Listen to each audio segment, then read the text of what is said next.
लेकर आज पाकिस्तानी पब्लिक के सामने आया हूँ। गाइस टॉपिक आज का ये है कि गदर 2 की मूवी का ट्रेलर दिखाने लगा हूँ पाकिस्तानी पब्लिक को। गाइस उस ट्रेलर के अंदर सनी देओल का कहना है कि अगर आज पाकिस्तान को मौका मिले हिंदुस्तान में दोबारा बसने का तो आधे से ज्यादा पाकिस्तान खाली हो जाएगा। मैं पाकिस्तानी पब्लिक के पास जाऊंगा, उनको ये बात बताऊंगा कि सनी देओल साहब का ये कहना पाकिस्तान के रिलेटेड क्या सनी देओल की बात से आप लोग इत्तेफाक करते हैं या नहीं। देखते हैं पाकिस्तानी पब्लिक क्या अपनी राय रखती है। आइए मेरे साथ मिलकर जानते हैं।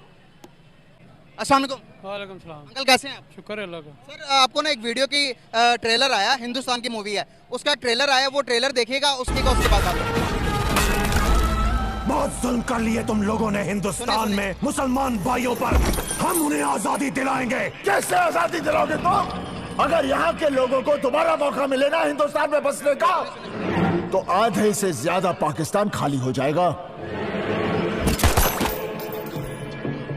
कटोरा लेकर क्या घूमोगे? कहना चाहेंगे? सनी देओल कह रहा है कि जितनी गुर्बत पाकिस्तान में हुई पड़ी है, अगर आज पाकिस्तानियों को मौका मिले हिंदुस्तान में दोबारा बसने का तो आधे से ज्यादा पाकिस्तान खाली हो जाएगा। क्या वो सही कह रहे हैं? नहीं, बिल्कुल वो सही कह रहे हैं। देखो, तासुब जो है ना बहुत बुरी बात है, और हमारे नबी हमारे इमाम जो भी आए वो यही कह गए कि हमसाये से हमें अच्छा ताल्लुक़ रखना चाहिए। बल्कि एक दफ़ा हमें ये खतरा हो गया था शायद हमसाये का हमारी विरासत में अच्छा आधा हिस्सा ना हो जाए। इसलिए हमारा इखलाकी तौर से सबसे पहले हिंदुस्तान की तरफ है, क्योंकि हमारा भाई है, वो बरादर है, हमारा ही हिस्सा है, उसी के वजूद से हम अलग हुए हैं। और इंशाअल्लाह ताला कभी आएगा एक दिन कि ये जो ना सरहदों के फासले ख़त्म हो जाएंगे, ये दिलों में जो दूरियां ये भी ख़त्म हो जाएगी अल्लाह के हुक्म से। अल्लाह ताला उनको भी हिदायत दे, हमें भी हिदायत दे, और हमारे जो बड़े हैं जिनके पीछे हम लगे हुए हैं, जिन्होंने हमें उकसाया हुआ है, मजबूर किया हुआ है इस बात पे कि हम एक दो फरदे लेके चलें। आपको क्या लगता है कि आपको महंगाई की वजह से अवाम को आज मौका मिले हिंदुस्तान में दोबारा जाने का तो क्या जाएगी अवाम यहाँ से? देखो, महंगाई की वजह नहीं है,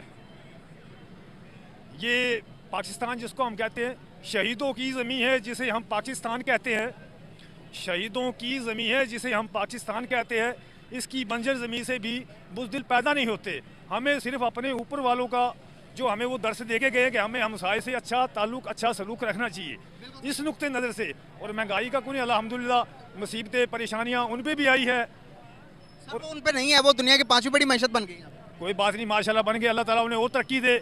अगर उनके लीडर उनके कायद अच्छा काम करेंगे और तरक्की करेंगे, ठीक है। अगर हमारे अच्छे काम कर रहे हैं, अल्लाह ताला इन्हें हिदायत दे, अच्छा कर रहे हैं। एक मिनट आइएगा सर, एक सनी देओल का एक मूवी आई है, उसका एक डायलॉग है, अगर पाकिस्तानी अवाम को आज मौका मिले दोबारा से हिंदुस्तान में बसने का। ये उनकी बात बिल्कुल सही है। बिल्कुल सही। डायलॉग तो डायलॉग है, लेकिन बात उनकी कहीं किसी हद तक ठीक है। अच्छा, कितना महंगाई ने सताया हुआ आप लोगों को? महंगाई ने तो देखें जी, पहले जो एक आदमी का बजट होता ना, इसमें गरीब बंदा तो पिस के रह चुका है।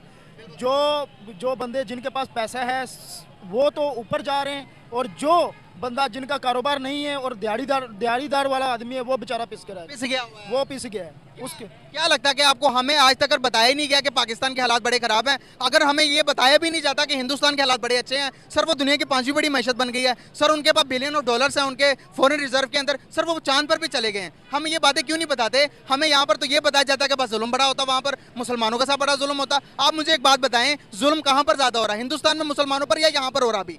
तो सर एक मूवी का ट्रेलर आया, हिंदुस्तान ने हमारे लिए बनाया, आपने ये मूवी का ट्रेलर देखना, देखने के बाद आपने बताना कि क्या इनकी बात सही है हमारे लिए या नहीं। बहुत जुल्म कर लिए तुम लोगों ने हिंदुस्तान में मुसलमान भाइयों पर, हम उन्हें आजादी दिलाएंगे। कैसे आजादी दिलाओगे तुम? अगर यहाँ के लोगों को दोबारा मौका मिले ना हिंदुस्तान में बसने का तो आधे से ज्यादा पाकिस्तान खाली हो जाएगा। क्या कहेंगे?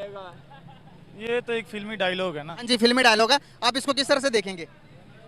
जी, उसने तो यही कहा है ना अगर मौका मिले पाकिस्तानियों को, हाँ जी, जंग लड़ने का। नहीं जंग लड़ने का नहीं, हिंदुस्तान में बसने का, तो आधे से ज्यादा पाकिस्तान खाली हो जाएगा, हिंदुस्तान में आ जाएगा। जिस तरह के हालात पाकिस्तान के, जिस तरह के हालात उन्होंने बताए, क्या इस बात से एग्री करते हैं आप? देखिए जी, हम तो कभी भी एग्री नहीं करेंगे कि हम एक दुश्मन मुल्क में जाए, ठीक है। सर दुश्मन हमने खुद बनाया, अपनी हरकतों से, अपनी जुबान से, अपनी बातों से। मैं बता रहा हूँ, देखिए जी, हम और वो जब वो बैठते हैं ना टेबल टॉक पे, वो कहते हैं जी हम एक जैसे ही लोग हैं, हम इधर भी मुसलमान हैं उधर भी मुसलमान हैं।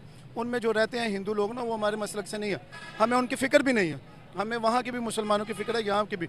लेकिन हमारा ये निज़ाम तब दुरुस्त होगा जब हमारा जो लीडर होगा, हमारा पाकिस्तान का मुसलमान का जमहूरियत के लिहाज से आप कह रहे हैं ना, तो वो एक इस्लामी रियासत को चलाने वाला होगा। उसमें ये बात है कि अगर मेरा लीडर मेरी नमाज जनाजा पढ़ाएगा ना तो वो इस्लाम के मुताबिक है। अगर मेरा लीडर मेरे बच्चे के कान में आवाज़ देगा ना अजान की, तो वो इस्लामी बंदा, वैसा बंदा आना चाहिए हम पे। उतनी देर तक हम नहीं कामयाब हो सकते। सबसे बड़ी बात ये है कि हमारा कायद 1947 के पीछे चले जाएं तो हमारा तनाज़ा किस चीज़ पर हिंदुस्तान से लड़ाई का था। तो ये जो बात कर रहे हैं कि आप हिंदुस्तान से ताल्लुकात वाबस्ता करने के लिए आप ये कहते हैं हमारी हिंदुस्तान की ज़ाती दुश्मनी नहीं है, ठीक है। हमारा जो इस्लाम मज़हब है, हमारे मुल्क का नाम पाकिस्तान है, तो जब ने हमने इस चीज़ के ख़िलाफ़ जद्दोजहद की थी हमारे मुसलमान भाइयों ने, हम तो उस वक्त थे नहीं थे, ठीक है। तो उनका मंशूर ये था कि हमारा जो इस्लाम अलग है, हम एक अलग कौम है। तो इसी बात पर कायदे आज़म मोहम्मद अली पाकिस्तान ले लिया, पाकिस्तान के अंदर 22 करोड़ आवाम है, 35 करोड़ तो अभी भी हिंदुस्तान में है। ये बात क्या कह रहे हैं? वो जो बाइडन का है, आपका नहीं पाकिस्तान, हम सारे उनके गुलाम है।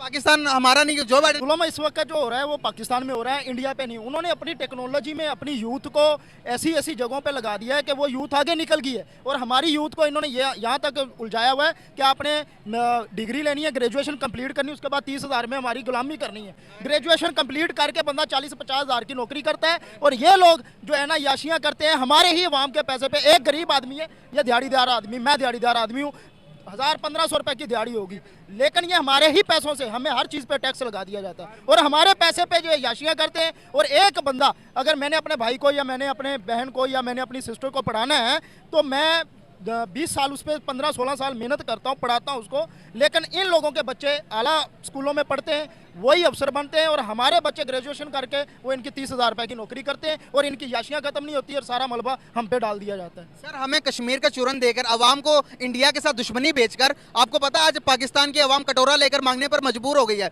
अगर फर्क नहीं पड़ा दुश्मनी से, जंग से, तो इंडिया को फर्क नहीं पड़ा। आज वो तरक्की कर रहे हैं, हमारी अवाम गुर्बत की चक्की में पिस रही है। अवाम को कब समझ में आएगी? अवाम भी तो यहाँ पर इंडिया की दुश्मनी खरीदते हैं, हम इंडिया के नाम पर वोट देते हैं, इंडिया के कश्मीर के नाम पर हमसे वोट ले लेते हैं, बाद में जब हमारे हालात इधर ये हालात हो जाते हैं। आप बताएं कि हिंदुस्तान हमारा दुश्मन है, या हम खुद बने हुए, या हमारी गवर्नमेंट हमारी दुश्मन बनी हुई है? यार ये हमारी गवर्नमेंट भी है, और हम अवाम खुद भी जो है ना इस तरीके से, जैसे आपने अभी सवाल तो उठा लिया, मैं यहाँ बोल के चले गया, ये और भी दोस्त खड़े हैं सुन सुना के। हर बंदा अपनी ज़िंदगी में मगन है, किसी के पास कोई टाइम नहीं है, और हुकूमत के पास भी इतना टाइम नहीं है, क्योंकि वो अपने मामलात में ऐसी उलझी हुई है कि वो अपने इलेक्शन में, अपनी याशियों में, हर चीज़ में उलझी हुई है।